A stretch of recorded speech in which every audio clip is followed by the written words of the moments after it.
بسم اللہ الرحمن الرحیم۔ مسجد اقصی اسلام کی 3 مقدس ترین مقامات میں ایک ہے، جس کی طرف سفر کرنا بھی باعث و اجر و ثواب ہے۔ مسجد اقصی اپنے آپ میں ایک مکمل تعمیری تاریخ رکھتا ہے، جس کا تعلق قوموں کے عروج و زوال اور پیغمبروں کے مبعوث ہونے سے ہے۔ مسجد اقصی ہم مسلمانوں کے لیے قبلہ اول کی حیثیت رکھتا ہے، جس کی طرف رخ کر کے نبی اکرم محمد صلی اللہ علیہ وآلہ وسلم اور آپ کے اصحاب نے تقریباً 1.5 سالوں تک نماز ادا کی، اور یوں لوگوں کو یہ پیغام دیا کہ اسلام کوئی نیا دین نہیں، بلکہ یہ دین ابراہیمی کی ایک شکل ہے، جو حضرت موسیٰ و عیسیٰ علیہ السلام کی تعلیمات کو پھر سے زندہ کرنے اور اصل تورات و انجیل کے پیغام پر عمل پیرا ہے۔ واقعہ معراج اس بات کی دلیل تھی کہ القدس سے اسلام کا کتنا گہرا تعلق ہے۔ نیز نبی صلی اللہ علیہ وآلہ وسلم کا تمام انبیاء کرام کی امامت کروانا غیر معمولی واقعہ تھا۔ غرض یہ کہ یروشلم اسلام و عیسائیت اور یہودیت تینوں مذاہب کے نزدیک مقدس ترین مقام ہے۔ یہ علاقہ پیغمبروں کا مسکن رہا ہے، جہاں بے شمار نبی مبعوث کیے گئے۔ قرآن مجید میں اللہ تبارک و تعالیٰ نے سرزمین قدس کے متعلق سورہ اعراف میں فرمایا، اور ہم نے اس قوم کو کہ جس کو کمزور بنایا گیا تھا اس سرزمین کے مشرق و مغرب کا وارث بنایا تھا، کہ جس سرزمین میں ہم نے برکت رکھی ہے۔ اسی طرح سورہ اسراء میں فرمایا، پاک ہے وہ ذات جو لے گئی اپنے بندے کو ایک رات میں مسجد حرام سے مسجد اقصی تک، کہ جس کے ارد گرد ہم نے برکت رکھ دی ہے۔ ان آیات میں جس بابرکت سرزمین کا ذکر ہے وہ بیت المقدس اور اس کے گرد و نواح کے علاقے ہیں۔ حدیث مبارکہ میں حضور اکرم محمد صلی اللہ علیہ وآلہ وسلم نے مسجد اقصی کی فضیلت بیان کی۔ لہٰذا حضرت ابوذر غفاری سے روایت ہے کہ انہوں نے نبی صلی اللہ علیہ وآلہ وسلم سے پوچھا، اے اللہ کے رسول، اس روئے زمین پر سب سے پہلے کون سی مسجد تعمیر کی؟ آپ نے فرمایا، مسجد حرام۔ انہوں نے پھر پوچھا، اس کے بعد کون سی مسجد تعمیر کی گئی؟ آپ نے فرمایا، مسجد اقصی۔ حضرت ابوذر نے کہا، ان دونوں کی تعمیر کے دوران کل کتنا وقفہ ہے؟ آپ صلی اللہ علیہ وآلہ وسلم نے جواب دیا، 40 سال۔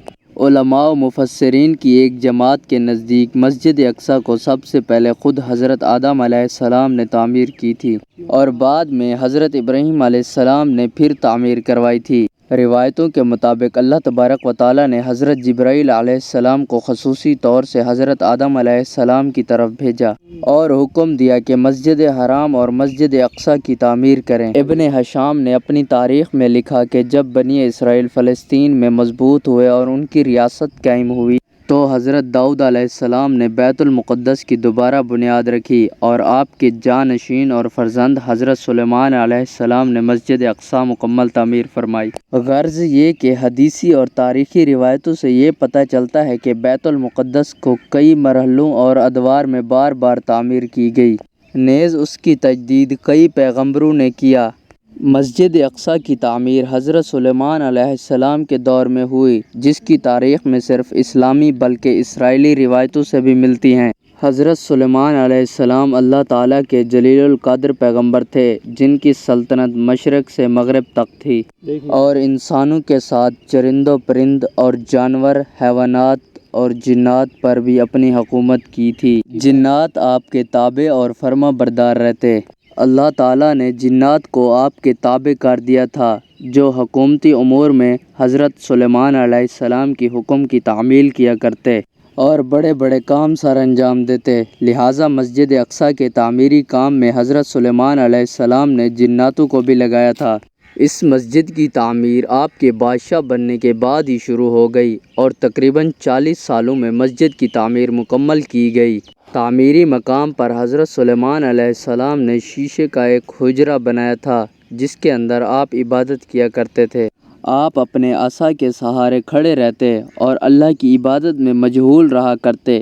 یہ عبادت کافی طویل ہوتی تھی۔ آپ کئی دن ایسے ہی کھڑے رہتے اور جنات اپنے کاموں میں مشغول رہتے۔ جب سلیمان علیہ السلام کو یہ علم ہوا کہ جلد ہی آپ کی وفات ہونے والی ہے، اور آپ نے اللہ سے دعا کی کہ ایسا معجزہ صادر ہو جائے کہ ان جنوں کو آپ کی وفات کا علم ہی نہ ہو، اور وہ اسی طرح اپنے کاموں میں مصروف رہ کر مسجد کی تعمیر مکمل کر دیں۔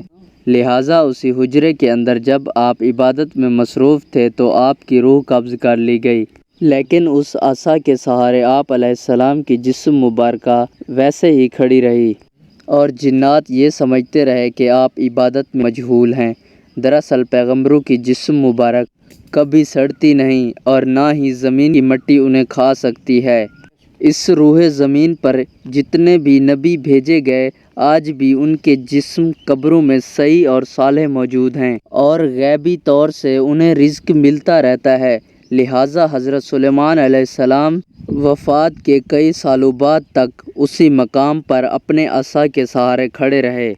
آخر کار جب اس عصا کو دیمک کھانے لگی اور وہ لاٹھی کمزور ہو گئی تو آپ کی مبارک جسم زمین کی طرف جھکنے لگی، اور تب جناتوں کو یہ علم ہوا کہ حضرت سلیمان علیہ السلام کی وفات ہو چکی ہے۔ اس واقعے کو اللہ تعالیٰ نے سورہ ص میں یوں بیان فرمایا: پھر جب ہم نے ان پر موت کا حکم بھیجا، جنوں کو ان کی موت کا علم نہ ہوا، مگر زمین کی دیمک ان کے عصا کھاتی رہی، اور جب سلیمان زمین پر آئے تو جنوں پر وہ حقیقت کھل گئی۔ اگر وہ غیب جانتے تو اس خواری کے عذاب میں نہ ہوتے۔